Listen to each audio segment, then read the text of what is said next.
Greetings, friends, and welcome to the woods. I'm going to introduce another controversial topic, and I'm sure that I'm going to get a lot of criticism as a result of this. But I'm just going to share observations that I've made over decades, and I'm going to try to more closely define certain terms that have been used that have been unfortunately nebulous, and as a result of that, have been misused, I think would be a good way to put it. Uh, they're a problem for certain people, and that term is witch.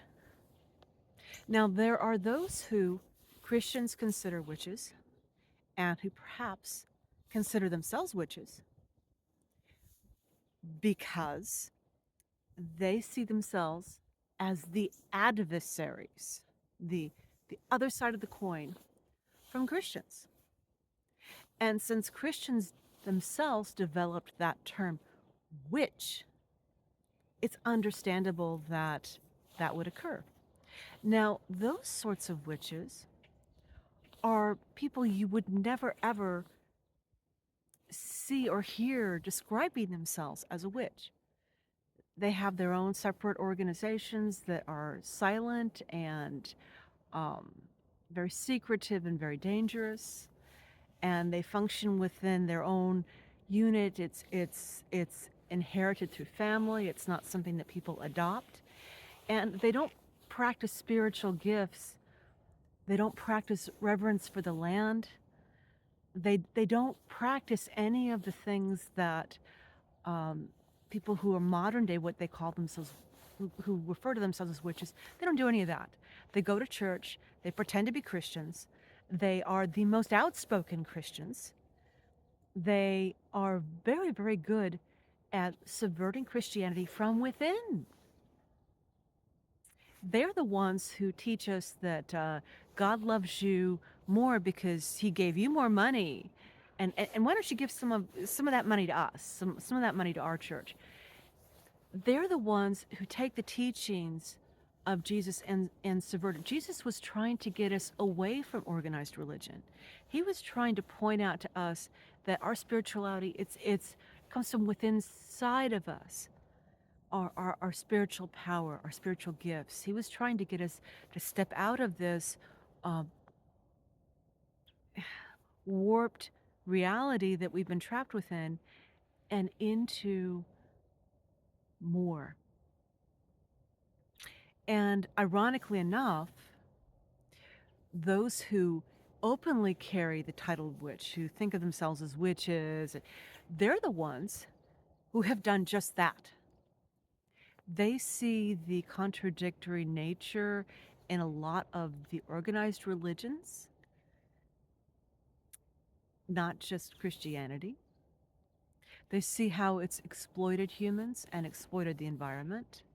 They see how um, so many of the religions, I won't say all, but their tendency to uh, push us to walk away from our spiritual gifts and lean on, pay other people to be spiritual for us and tell us how it is on a spiritual level. And they want their sovereignty. They want to be sovereign. They don't want to feel guilty because they're sexual. They don't want to feel shame because they were born naked and because they have a body. They don't want to feel bad because they get angry at their neighbor or because they're unhappy in their marriage, and marriage should be lifelong till death do you part, and you made that choice. And they understand the realities of our existence. They don't want that narrow, tight frame compressing in on them and making them less. So they step out of it. And if they come from a Christian background, a Western background, when they step out of it, those within it will shun them. Not always. It's becoming less and less of a thing.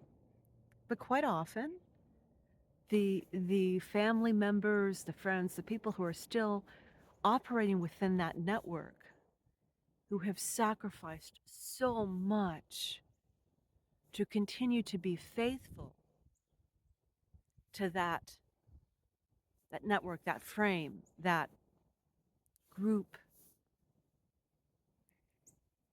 You have to have rules if you're going to operate in a group. You have to have rules if you're going to share your energy with a group of people and have it be harmonious. That's understood.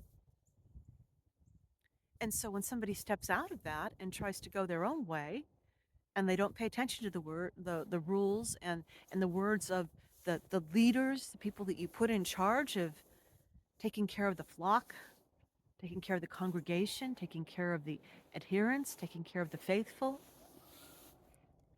it's a problem. They're demonstrating that they don't need the leadership, the structure to be spiritual.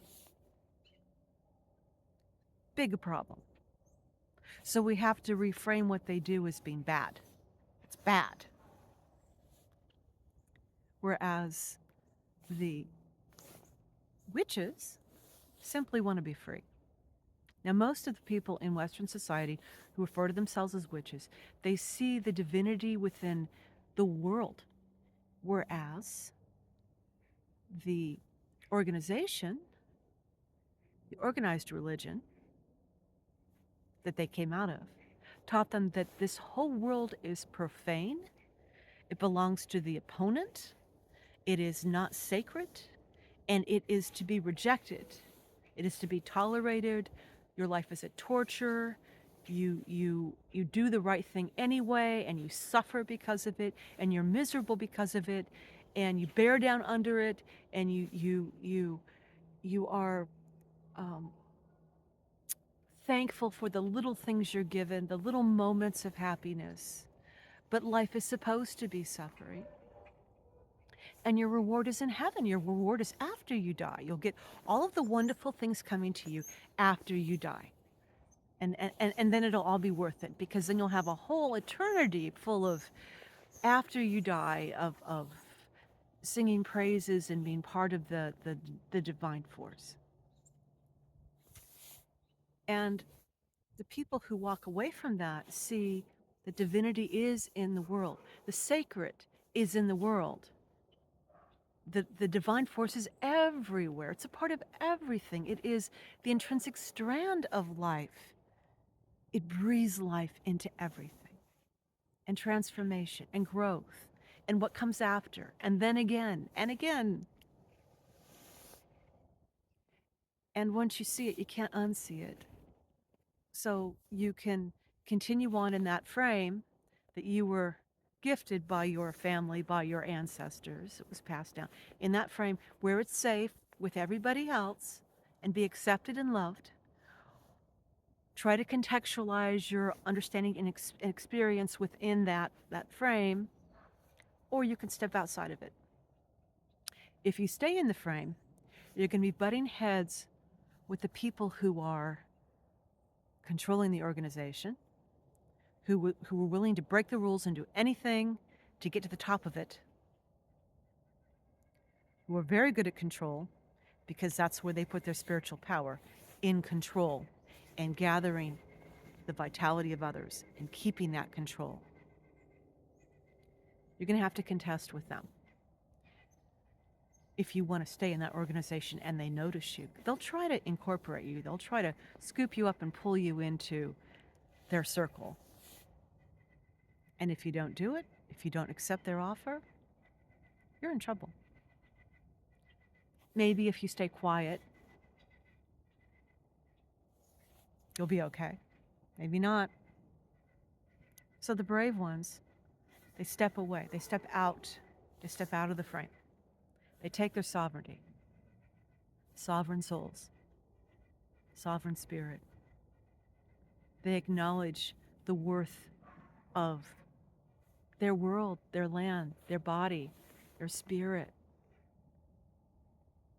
And they understand that the only real rule is to be good to each other, to be good to the land. That the land serves those who serve It's an exchange. You serve the land serves you. You serve your friends, your neighbors, the people serve you. It's a circuit that doesn't end, and everybody walks away with more. And those people are called witches. We're told that if you walk away from Christianity, you're a witch. Now, there are some who have decided not to accept that label.